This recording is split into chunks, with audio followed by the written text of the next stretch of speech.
The advice that I would give to somebody who's just starting out investing in real estate is this.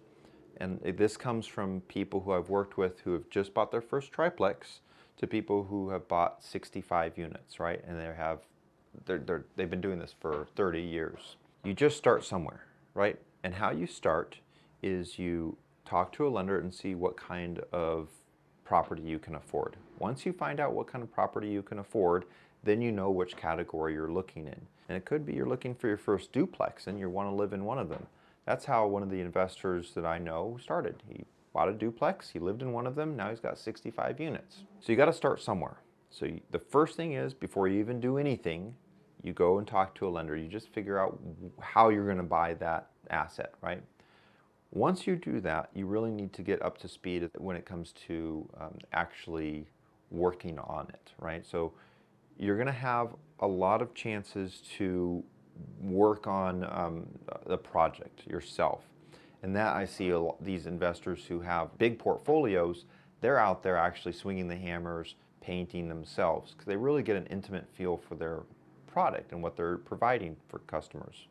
And they know, oh, okay, this kind of window is going to look good here. Oh, this kind of dormer is going to be this fit. Oh, I can change up the patio a little bit. It's really going to be more of an appeal. Oh, I did this on my last rental, so I'm going to do it here. So you really need to get in there, roll up your sleeves, and just expect that. Job shadow a contractor.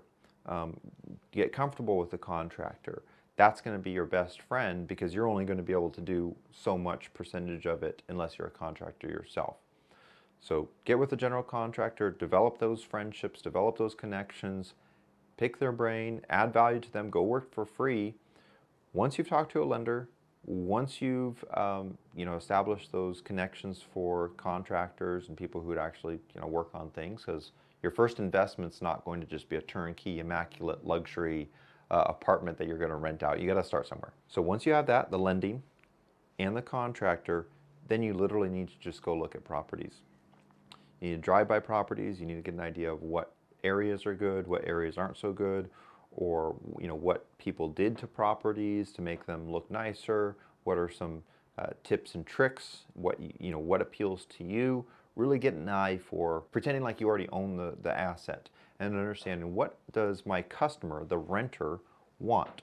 And what kind of renter am I looking for? Am I looking for a professional? Okay, well, it needs to be in a certain area close to the work.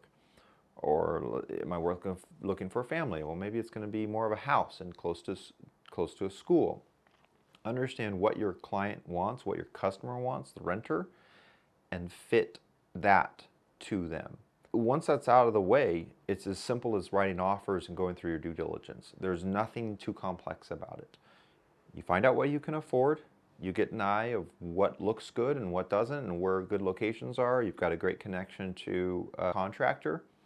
And then once something comes up on the market, you submit an offer, you do your due diligence, and you figure out if the numbers make sense. You keep it simple, and that's it. Once you get it under contract, that's when you do your due diligence. That's when you do your finances and figure out if it makes sense. And if it doesn't, you cancel.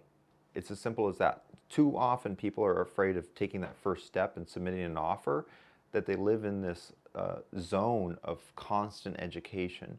I have people who I know who've spent 3 or 4 years taking courses, taking classes, learning about real estate investing, and I have other people who are literally just out there buying real estate. It's as simple as that. There are some people who just are all about education and they never do anything, and there are people who are actually going out there and doing it, just like Nike's slogan, just do it. And it's as simple as that. It's not a complicated business. It's very simple.